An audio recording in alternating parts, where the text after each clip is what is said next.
नमस्कार, मैं doctor Vijay Verma, senior consultant CK Birla hospital. आज आप लोगों से नाक के बंद होने के कारण और उनके होने वाले उपचारों के बारे में डिस्कस करूंगा। तो नाक बंद होने के जो कारण हैं बच्चों के लिए थोड़े अलग होते हैं और बड़ों के लिए थोड़े अलग होते हैं। बच्चों में जो सबसे कॉमन कारण होता है वो होता है एडिनॉइड्स का बढ़ जाना, जो कि टॉन्सिल के जैसे एक मांस होते हैं, नाक के पीछे होते हैं। और छोटे बच्चे ज़्यादातर इसकी वजह से मुंह खोल के सोते हैं और खर्राटे लेते हैं। दूसरा कारण बच्चों में एलर्जी हो सकती है, जिसकी वजह से भी नाक बंद हो सकती है। तीसरा, कुछ बच्चों में नाक की हड्डी काफ़ी ज़्यादा टेढ़ी होती है, जिसकी वजह से भी नाक का ब्लॉकेजेस हो सकते हैं। ऐसे ही बड़ों के अंदर जो कारण होते हैं वो होते हैं नाक की हड्डी के टेढ़े होने की वजह से हो सकता है।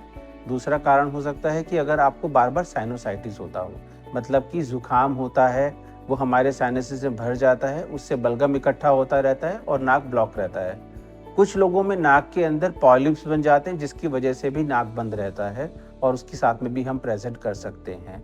और कारण हो सकते हैं कि नाक के साइड का जो मांस होता है उसको हम इंफीरियर टर्बिनेट्स कहते हैं, उनके सूज जाने की वजह से भी नाक के अंदर ब्लॉकेजेस आ सकते हैं। ये सब कारण होते हैं।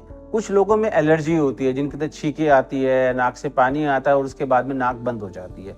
तो ये वाली चीज़ों के कारणों को जानने से ही हम इनका सही उपचार कर पाते हैं। जैसे कि बच्चों में अगर एडिनॉइड्स काफ़ी बड़े हुए हैं तो सबसे पहले हम कुछ नाक के स्प्रेज को यूज़ करते हैं। अगर वो स्प्रे सक्सेसफुल नहीं हो पाते हैं तो फिर हम इस एडिनॉइड्स का उपचार करते हैं, जो कि एक बड़ा ही अच्छे तरीके से दूरबीन से किए जाने वाला ऑपरेशन होता है, जिसके अंदर हम स्पेशल इंस्ट्रूमेंट यूज़ करते हैं, ना कोई जिसमें ब्लड आता है, ना कोई पेन होता है, और 1 दिन का काम होता है और बच्चा एकदम ठीक हो जाता है। क्योंकि अगर हमने सही समय पे इन चीज़ों का उपचार नहीं किया तो बच्चे की ग्रोथ पे उसका इम्पैक्ट कर पड़ता है। दूसरी चीज़ है एलर्जी। अगर आपको या आपके बच्चे को एलर्जी है तो उसका जो इलाज है वो पूरी तरह दवाइयों से होता है। उसके अंदर हम कुछ स्प्रेज करते हैं, एलर्जी को टेस्ट करते हैं और उसकी एलर्जी की टेस्टिंग के हिसाब से फिर हम कुछ इम्यूनोथेरेपी शुरू करते हैं। अगर आपकी नाक की हड्डी टेढ़ी है तो इसके ऑपरेशन को दूरबीन से किया जाता है, नाक की हड्डी को ठीक किया जाता है और ब्लॉकेजेस को हटाया जाता है। अक्सर लोग मेरे पास आते हैं, बोलते हैं मैंने सुना है कि नाक की हड्डी का ऑपरेशन कर लो और फिर भी सक्सेसफुल नहीं हो पाती, नाक की हड्डी टेढ़ी हो जाती है। ऐसा बिल्कुल भी नहीं है। नाक की हड्डी को अगर ठीक से सीधा किया जाए तो आपके लिए ये एक ही बार का ऑपरेशन होता है और ऑब्स्ट्रक्शन नहीं होती। कभी कभी हम एलर्जीज को समझ नहीं पाते और हम कंफ्यूज हो जाते हैं कि एलर्जी या नाक की हड्डी। हमेशा समझिएगा कि एलर्जी का इलाज दवाइयों में ही है, किसी ऑपरेशन में नहीं है।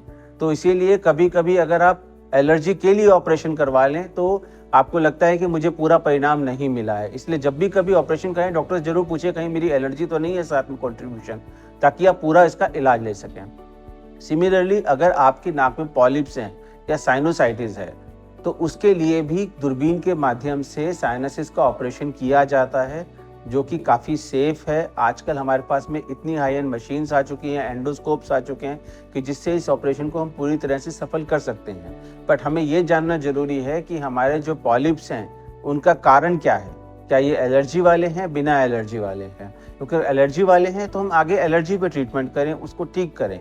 उसके अलावा हमें उसके बाद में रेगुलर नेजल क्लीनिंग चाहिए होती है, जिसको हम अपने नॉर्मल भाषा में जल नीति भी कहते हैं। उसको कंटिन्यू कीजिए, हर 3-3 महीने में अपने डॉक्टर से फॉलोअप कीजिए ताकि हम इसको ठीक कर सकें। तो ऐसा मत कीजिए कि आप नाक की ब्लॉकेज की तरह परेशान चल रहे हैं और आपको लगे कि अरे मुझे तो इसके साथ रहना ही पड़ेगा, इसका कोई इलाज नहीं है। हर चीज़ का इलाज संभव है, बस समय पर अपने डॉक्टर से मिलना जरूरी है। तो अगर आपको कोई भी समस्या हो तो अपने नियरेस्ट ईएनटी के पास जा सकते हैं या फिर आप हमारे पास भी आ सकते हैं। हम C K Birla hospital, Gurgaon, sector 51 में हैं। Thank you so much.